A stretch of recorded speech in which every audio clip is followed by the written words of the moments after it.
Hi everyone, Steve here, and I'm just going to give you a very quick overview of the course, the structure of the course, some of the films that we're looking at, and also some of the readings.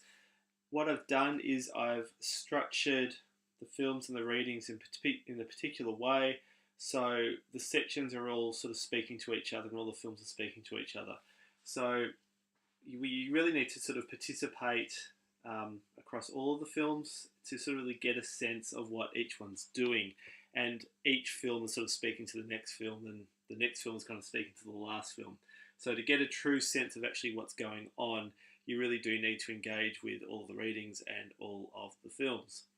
Okay, so the first section, I'm really asking the question: how do we know when we're watching an adaptation, and why should it matter?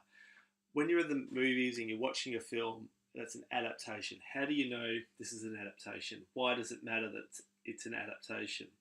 If you look at a film like Lion, which has created, a real buzz, is that film more important because it's a true story? Because it's actually based on an autobiography by the central character in the film? Do you watch the film differently, knowing that something is, say, a true story, adapted from real life matters, or adapted from a novel? So I'm really interested in those kinds of questions, and I'm interested in how an adaptation, like a cinema adaptation, will say to you at some point and across it, like, we are an adaptation and we should be read as an adaptation. And films do it in very different ways, and we'll be looking at a number of examples across the course of how a film does it. I think American Splendor, which is the first film that we're looking at, is really interesting because it's sort of it's based on Harvey Pieker. And if you're a comic fan, you'll be aware of who Harvey Pieker is. He's sort of this cult comic guru. And what's really interesting in the film is he appears. So you have an actor playing Harvey Pieker, and then Harvey Pieker actually appears, and Harvey Pieker speaks to the camera and things like that. So the film itself is really, making very explicit points of how it's an adaptation and why it's an adaptation. And I think it's a really interesting film to start the course with because it's so explicit in the way that it's setting itself up as an adaptation. What we do is we follow that with Romeo plus Juliet, the Baz Luhrmann film, which many regard as one of the really good Shakespeare adaptations. That's sort of also tied to a reading, which is Thomas Leech's sort of 10 fallacies of adaptation. And what he does is he puts adaptation down to basically 10 different types of adaptation, right? So we look at his reading, and his reading is all about Romeo plus Juliet and how Romeo plus Juliet taps into every different type of adaptation, like it's doing so much. So I think that's an interesting film to look at in regard to Thomas Leech's reading. Thomas Leech's reading is very important to this course. We look at it across the course, and we're always sort of referring back to it.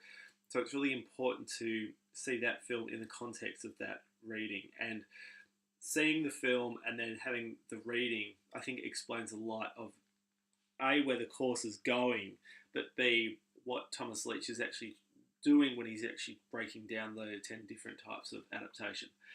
Week 3, there is no screening because it's a public holiday. It's Labor Day on the public holiday, so there's no screening for that week.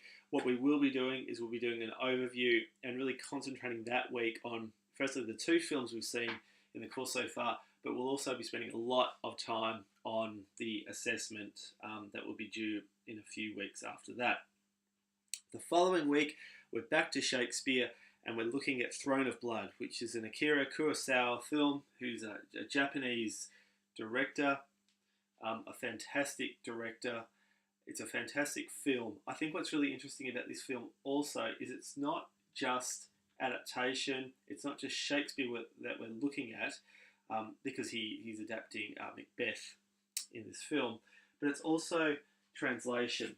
And how do we translate, say, Shakespeare to a Japanese subtext and context, but also, as we're watching the film in Melbourne in 2017, or whenever we're watching this film, it's really interesting.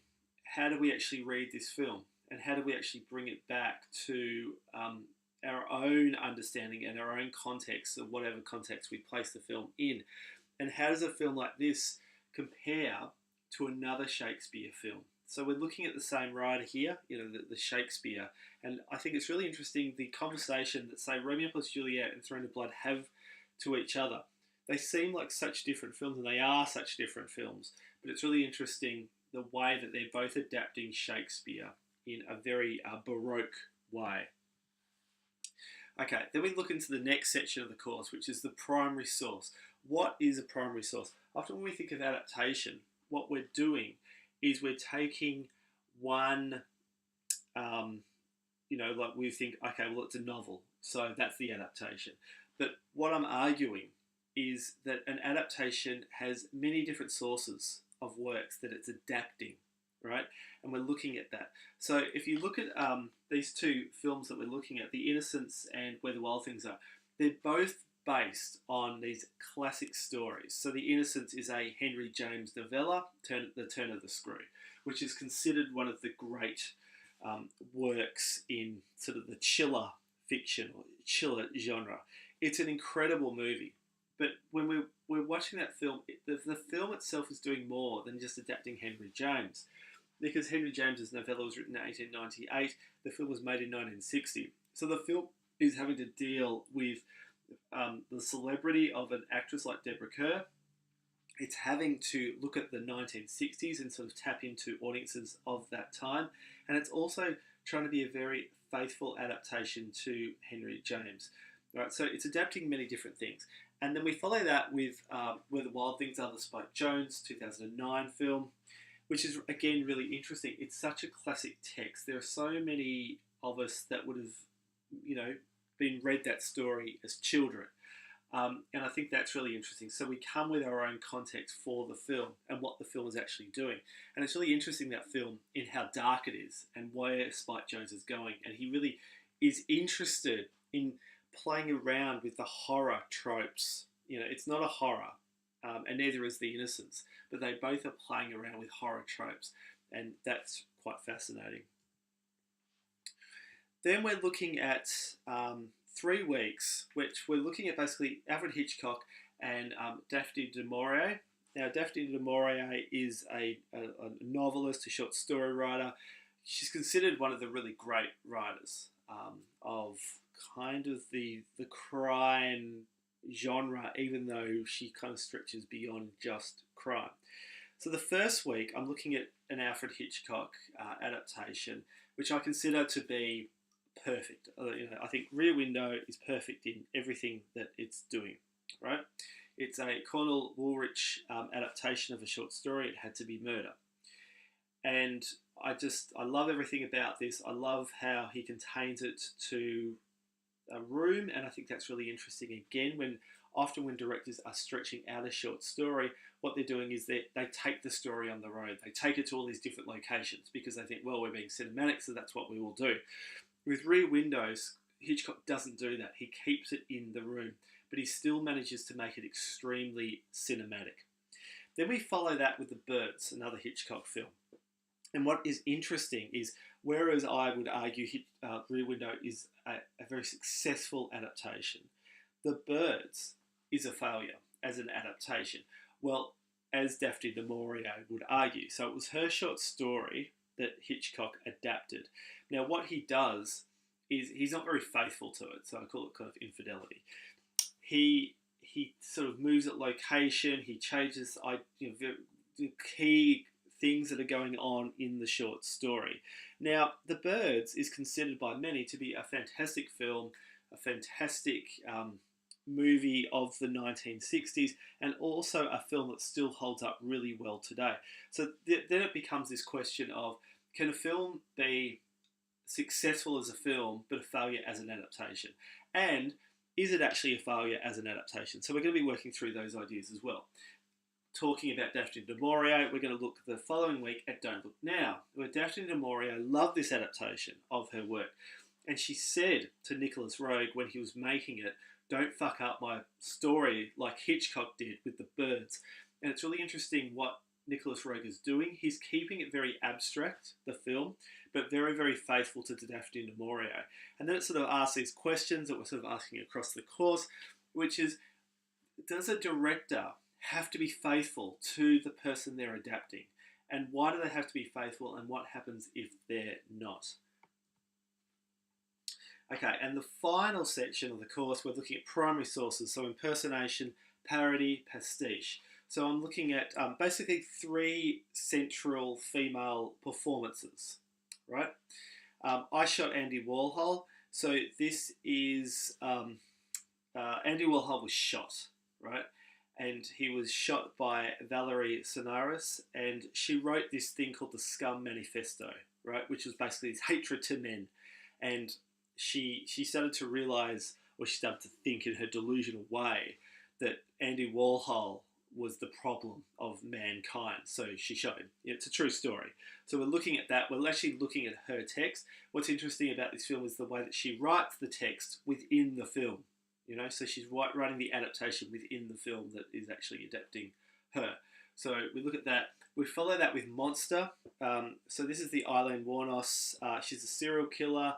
And I'm really interested in the whole idea of personation, not impersonation, personation. Personation is when you completely change everything about your look, your gait, your manner, to basically not be seen as the person you are, but the other person. So we're looking at performance here and what an actor actually does when they're adapting a person, a real life person. And I think that's really interesting. Both those films also are interested in mental health and what's going on with mental health and ethics. I think ethics have to come into this as well when we're really questioning what's going on. And then we look at Jackie, which is a film out, quite recently. I think it's a superb film, and that's impersonation, where you've got the actress who we know the actress quite well, and she is still who she is, but at the same time she's playing on this very famous Jackie Kennedy, and she's doing it in a very very faithful way in the way that she's playing around with accent and things like that. Okay, so this section is really about the primary source and what the primary source is, and just looking at different things of parody. What happens when somebody parodies something as opposed to pastiche, and what's the difference between those two things? That will be explained in coming weeks, but I think that's really interesting, and also the difference between personation and impersonation. Okay, so that's a very quick overview of the films and the readings that we're looking at in the course, and I think there's a whole bunch of really, really interesting topics that these films are going to raise, and I look forward to discussing them with you at the screenings and also in the classroom. All right, catch you soon.